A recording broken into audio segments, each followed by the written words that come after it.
Podman here. Want to do an update. Welcome to 2025. Isn't it so freaking amazing? For those of you who don't know, apparently nothing happened January 6th because Trump won again for the third time. So that's a thing.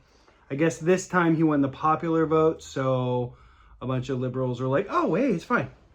So that happened. For those of you also who don't know, I live in Los Angeles. Things are on fire. And one of the things I wanted to talk about was how much I love that things are on fire, and it's totally because of politicians. Politicians are the reason, and the people who elected them, like the voters, citizens, they're also responsible. And I hate this concept of like, hey, let's acknowledge the people who are responsible and handle that. And then alternatively, you get people who are like, let's not get political about this. There's people's lives and houses and yada, yada, yada. And I'm like, there's nothing I can do about that. Not really. I mean, I guess I can donate to my local fire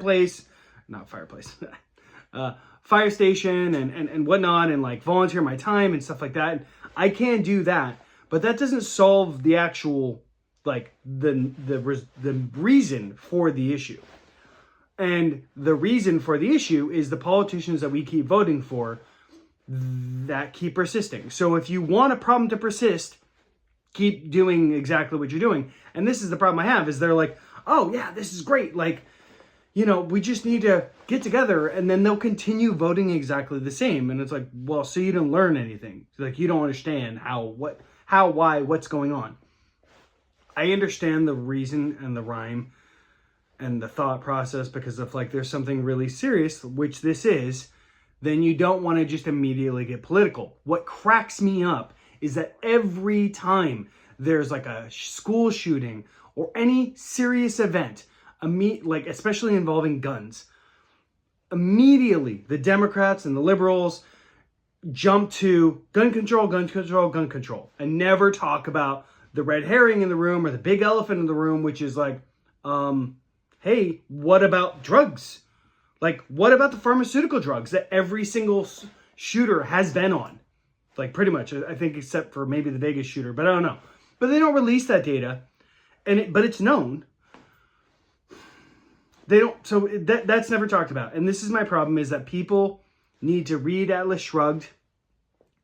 I hate that book because it's so darn good, and it's so prolific, and it's so poignant to what is going on in the world today, what is going on in America today, which I would say that I think the rest of the world is at a further along situation than what America is dealing with.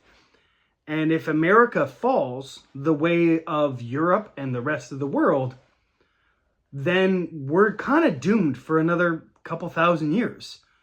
Because keep in mind, there has never been any other country that has successfully established a republic other than America. And in 200 years or less, America went from being a subservient state of a larger country to its own entity to a world domineering force within like 4 generations. No other country has succeeded that quickly, that fast, period, and had freedom be its modus operandi. So if you don't want to lose it, you have to reinforce it. You have to attack and get rid of the cancerous cells, which in my opinion in California, and frankly everywhere, is these government officials who are getting paid $200,000-$300,000 to just mess up and suck at their jobs. Like, you should, as a citizen, ask, what do you do for work? What do you do? What do you do? Why is it okay for you to get paid this much money? So California has a really big problem. Our mayor was over in Africa, shaking hands with some African leader who might not be there in a week. It's like, okay, well, that's great. I don't know why you're there. I don't know why the mayor of LA is going all the way to Africa. Nothing in LA has to do with Africa. So stay here, do your job here. But clearly she didn't. She's underfunded, under this, under that, not really taking responsibility for the situation. And we're running into a similar thing with Hawaii. Put your tinfoil hat on. One of the things that's going around is with the fire in LA is the theory is, hey, this was intentional. Like, there was a series of things that they're done and they're just hoping for some catastrophic event so that they can kind of clear way and start establishing a new city, a new LA. I forget exactly what it's called, like a cyber city or something like that. I don't really subscribe to that hat, so you can take it off, but that's another thing. Another thing I want to talk about, and I'm probably going to do a deeper dive on this, is just a thought that I had because I've been seeing clips and things that come across on YouTube or Facebook or whatever. Sorry, my hands are super dry because I stupidly touched concrete. And normally I'm already very dry and I'm trying to drink more water, but it's cold and yada, yada, yada. So it's just like this, you know, like concrete just sucks all the moisture. Anyways, the other thing I want to talk about is this red pill society. And part of me would love to be a part of it because I think that there is some interesting things to talk about. But what I keep seeing and what keeps irritating me again and again and again is you have guys who are like single moms, right? Hey, single moms, like you're basically whatever. You're chopped liver. Like, don't care about you. And I'm like, well, that's messed up. That like, okay, that's not the right way to go about it. And then on top of that, they're like, these same said guys are probably going around and sleeping around all the time. And maybe even some of them have baby mamas. I don't really know, but like, I'm sure several of them. And here's this thing. I'm like, look, if you're going to be like super red pill dude, then I feel like you need to be candid and upfront with your thing of like, if you want a trad wife, a traditional wife, okay, well, that means that both of you haven't had sex before marriage. And you provide all the funds that she needs to operate. And then because we live in America, you don't get to be a tool or an a-hole. She is afforded freedoms. Now, I am not in a trad relationship. My wife makes more money than me.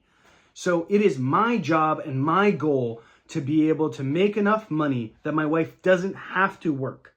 That if she wants to, she can stay at home. If she's not having a good day, she doesn't have to work, because not only do I work to provide, but I'm smart enough to invest to make it so that if I need to be at home, I can be at home and we're not going to not pay the mortgage or whatever, right? Not that we have a mortgage, but like that idea.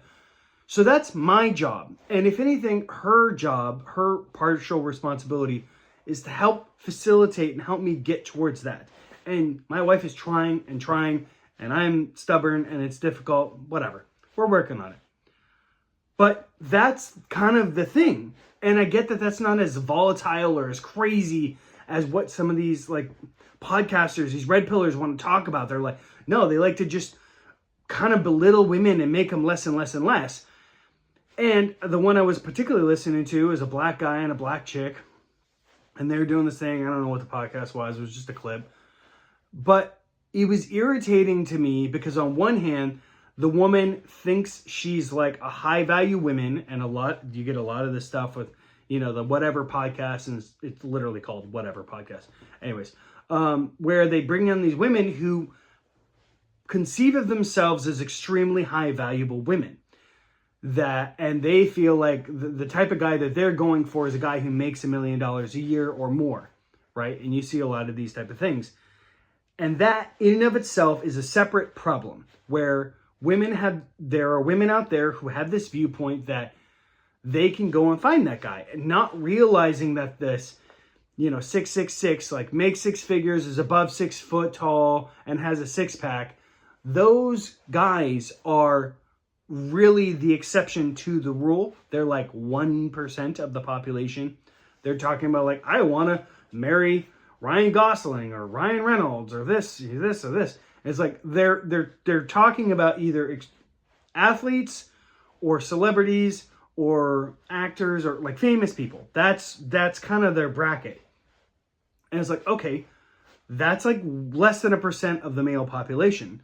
And you have I guess anywhere between 10 to 30% of the female population is trying to go to this 1%. So you get this type of thing. And then what do you do with the rest of the women in this area? Like, what do? They didn't get the guy. And unfortunately, as with anything, to get to that top level, you kind of have to like get through as with any rich, affluent, capable person, you have to get through people, their security or their assistant or their this or their that. You can't just go and necessarily meet them. And that means what? Some women are sleeping their way through, some are doing this, some are doing that. And it's like, okay, this is not an ideal scene for women. And I really wish there was a fifth wave of feminism saying, hey, women, we need to stick together. Our body is a beautiful, amazing thing. It is singularly designed to continue and propagate the human race. We should find men who will help us do that, will help facilitate us doing that, and realizing that giving birth to children, which I have a kid on the way, yay, first one, woot woot. I'm very happy for my wife. She's amazing. She's doing so awesome. I just had an epiphany today about how I need to do more and how, yeah, it's like every time I think about it, I'm like, no, I need to do more. I need to do more. There's never gonna be a time when I've done enough for my wife. And that's okay. And I'm gonna struggle with that because that also hurts. Because if you, as a dude, you want to do the right thing, but you're also like, I did all this, and you want to be like, hey, good job, here's your beer. But it's also like, yeah, but then you got to go home and like work on this other project and do this other thing. And like, it never ends. Being married never ends. Being in a relationship never ends. Having kids will never end. So anyways, going back to the women thing, it's kind of a separate thing that I feel like the red pill men are all doing it wrong. And maybe it's just for clicks, but I don't like it. Like, I think it's abusive and not okay. And I don't think it's conducive to getting the results that they want. Like, it's not changing women's minds. It's just being combative and knocking them down. And I get, in a way, some women might be like, oh, well, that's informative. But I don't think so. I think most of the people watching it are dudes who are like, yeah, those women, fuck those women. But on the same token, it's like, well, dude, if you want more women like that, then maybe don't sleep around with a bunch of women. Because, hey, fun fact, in case you didn't know, having sex leads to babies. Having promiscuous sex leads to accidental babies. So if you're not an advocate for single mothers, then you shouldn't be having promiscuous sex if you're a red pill dude. And I feel like that's something that's been missing. Like, there are some people who are just talking about work out yourself, take care of yourself, focus on your career, establish, and then find women. And I think that element of red pill is good. I think it's good to just kind of, as a dude, focus on yourself. I know I spent my 20s, especially the later part of my 20s, trying to find my wife.